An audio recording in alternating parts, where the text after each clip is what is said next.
Hi, this is Mike from Mike's Unboxing Reviews and How-To, and on today's video we'll be taking a look at a rather good RGB and fan hub from our friends over at ID Cooling. This is the HA-02. Keep watching to find out more.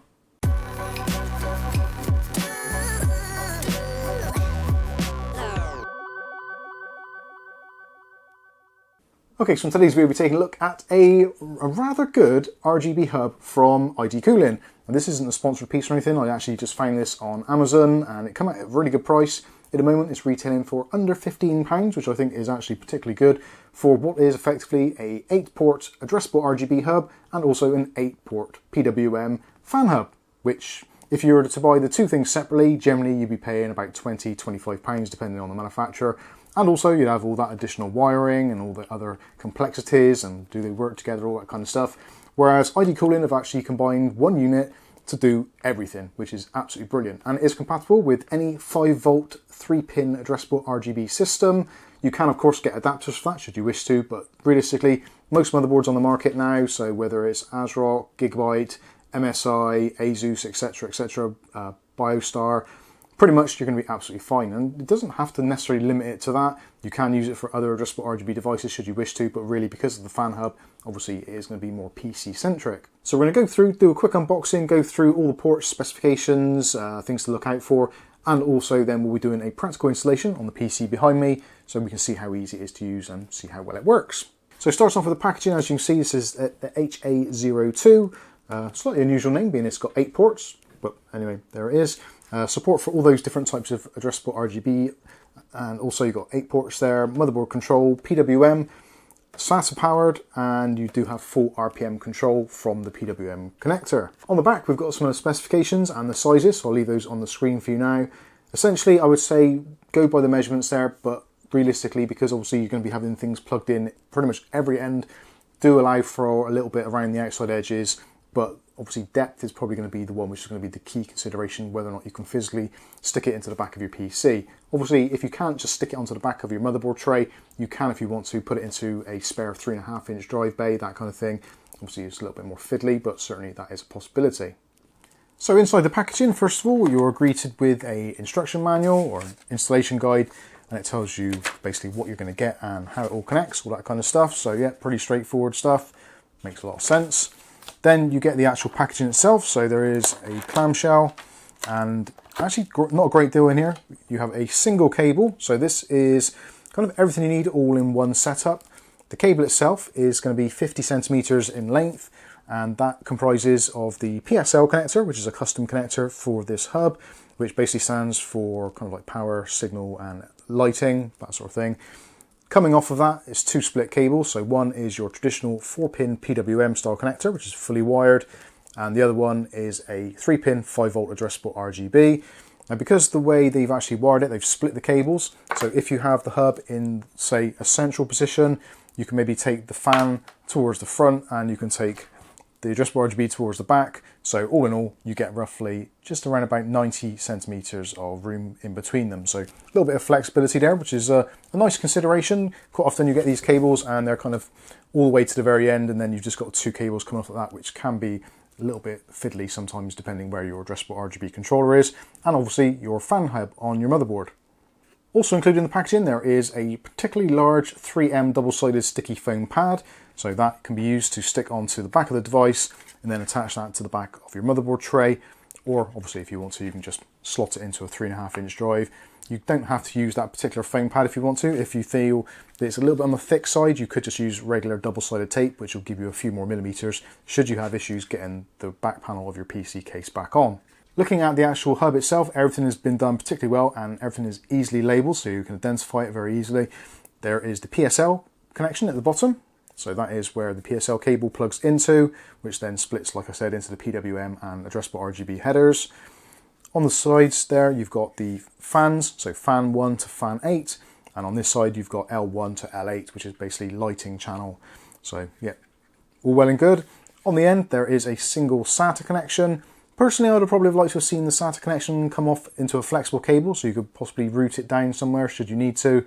But again, it makes it easier to actually produce and all that kind of stuff, and obviously saves wiring, that type of thing. There is also a very tiny LED built into the top here, which comes on obviously when the hub is powered, so you know if it's physically working, all that kind of stuff. Connectors on the side, so for the fans themselves, you've got 8 connections, as we said. So these are all fully wired PWM. You will need to take a PWM signal into this. So if you have 3-pin fans, they will work, but they will just run at 100% because there will be no way of actually controlling the voltage. All the circuitry is done based on PWM technology only. So 4-pin fans only on this, I'm afraid. So the port 1 is actually slightly different colour, so that has got a little white header on it, and essentially that is the sensing one. So whatever fan you attach to port 1 is going to replicate that signal through the rest of the system. Ideally with this you want to use fans which are all identical. That would be the ideal situation. For instance, like a PC behind me, there's 6 fans, 3 at the top, 3 at the bottom, they're all exactly the same from the same manufacturer. So I can take a single PWM signal and split it across and know that all the fans are going to be in sync. Likewise for the addressable RGB on the side, so again 8 ports there. It doesn't really matter which one you use on there, you can just use 8 on its own or whatever combination you want to do. And that is something else which we probably should clarify. If you wanted to, you don't have to connect fans to this at all, or conversely, you don't have to connect addressable RGB to it at all. You can just use it as a hub for one or the other, or you can do it in a more flexible way. So say for instance you've got 3 fans that you want to speed control, but you want all of your lighting in the system to be the same colour or same scheme, then you can connect up all your addressable RGB, maybe connect up 3 fans on here, and then maybe connect a different fan if it's a different size or manufacturer, and plug that directly into your motherboard so you can get more granular control over those different fans. Very flexible in that regard, so you don't have to plug every single fan in to a specific area, whatever. If you're not entirely sure what I'm saying here, please do reach out to us in the comment section below or our Discord and go through it in more detail. But essentially, yeah, you don't have to have the RGB all plugged in, or you don't have to have the PWM all plugged in. You can mix and match should you need to. Something else as well, if you have actually more than 8 units, maybe you've got considerably more, you can actually daisy chain these as well. And likewise with the PWM signal, you don't have to have the PWM signal coming from the actual motherboard. If you want to, you can use something like the Corsair Commander Pro, which has PWM outputs on it. You can plug this into that and then daisy chain from that should you wish to. Or obviously there are other types of unit on the market. Maybe even you've got a PC that's got a built-in hub and you particularly like it, you can just daisy chain it into that. This effectively is a very elaborate splitter. So whatever signals you're putting into it on either the addressable RGB or the PWM side, it's just going to replicate that signal across all the ports. And like I said, you don't have to use all the ports if you don't want to. So just to clarify, with the PSL connector, that just goes into the bottom here, so you plug that into the PSL port. You then have your PWM connection, take that to your motherboard or your Commander, whatever PWM output you wish to use for that. And then your addressable RGB goes to your motherboard or to, again, a case output, that kind of thing. As long as it's a 3-pin 5-volt addressable RGB signal, it's going to be absolutely fine. Then obviously plug in whatever fans you want to, both PWM and addressable RGB, into the hub, which we'll be doing right now. So here is the mess that we're dealing with. So obviously each fan has a couple of wires come out, and yeah, it's somewhat of a mess. Now I've already routed the SATA cable up through here, so this is coming from the power supply up behind, and I'm planning on mounting the controller in this section here. So I'm going to have the 2 cables for the addressable RGB and also the PWM signal. That's going to be coming from the bottom. So it's going to be something like that.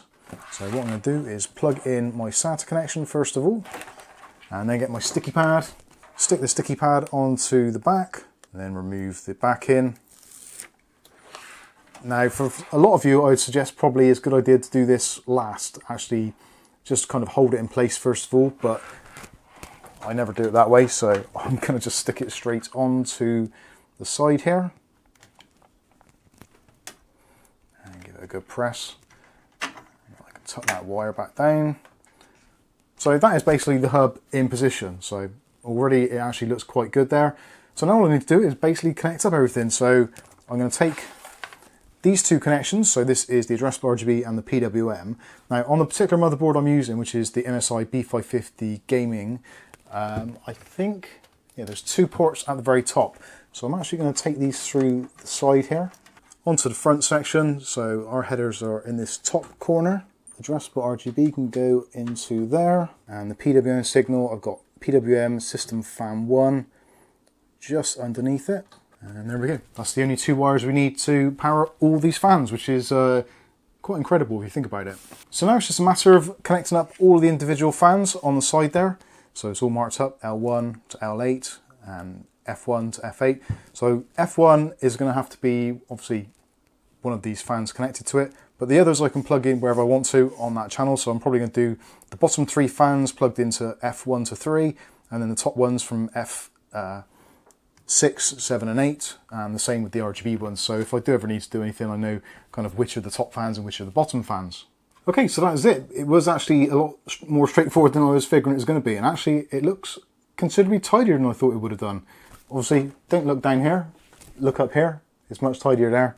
But yeah, using it on this back panel, I've tucked all the cables behind, so we've got our 3 RGB, or addressable RGB I should say, connections here.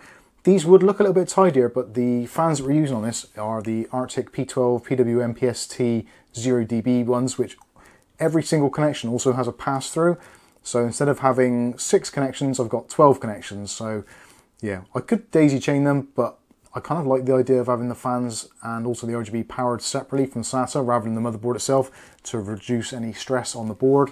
I don't think it makes much difference, but yeah, for peace of mind, I'll quite happily pay £15. So as you can see, so bottom fans all connected here, so 1, 2 and 3, 1, 2 and 3, so that's our RGB and our PWM, and at the top here, again PWM at the top for those top 3 fans and those there, which still leaves me another 2 connections for fans there and another 2 connections for other addressable RGB things, so maybe a CPU cooler, all-in-one, that kind of stuff. Again, you can daisy chain them if you want to, so you could quite easily have maybe 2 of them. The cable management wouldn't be a great deal different. All you'd do is, rather than connecting the next hub to your motherboard, you'd connect it into any of these slots there to kind of pass it through. So you'd be then taking a signal from one of these ports. So effectively one of your hubs would then be a 7 port rather than an 8 port, because you're using up one port as a kind of daisy chain, and so on and so on. So you can daisy chain them as many as you want. So you can have literally hundreds of devices should you wish to, because it literally just replicates the signal and starts afresh. So yeah, overall very pleased. It's a nice compact unit, decent size, and does everything it says on the tin. So yeah, very happy indeed. So best thing to do now is actually fire it up and make sure it all works. Okay, so there we go. There is how to install the HA-02 from ID Cooling. Got to be honest, pretty impressed. It's worked very well. It actually looks quite nice in the back of the PC. Obviously you can't see it anyway, so it makes no difference at all cosmetically, but yeah, the fact that I could take the back panel off now and it actually looks quite presentable is a bonus.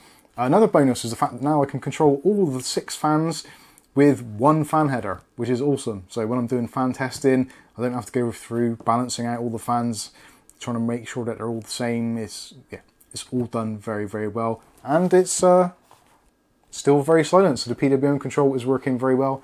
And actually you probably notice, if you look at the start of the video and you look at the video now, you notice that the RGB fans at the top are actually now in sync, whereas previously they weren't. For some bizarre reason they were slightly off. So yeah, that's all working nicely now, and there's some in the bottom as well, which you can't quite see from this angle, but trust me, they are there and they are working.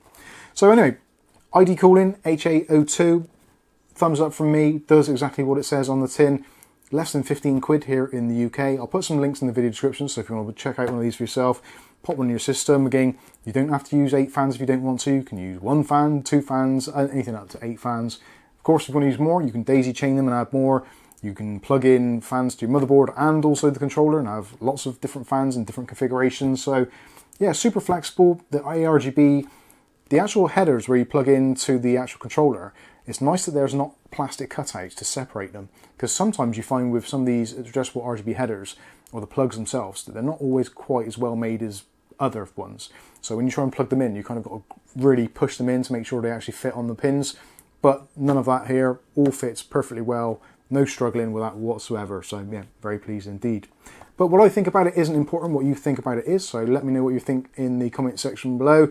If you've got any other comments or questions regarding installation or fan hubs or ARGB in general, feel free to join us in the comments below or in our Discord. But for now, I've been Mike. This is Mike's Unboxing Reviews and How To, and hopefully we'll catch you in the very next video. Thanks for watching.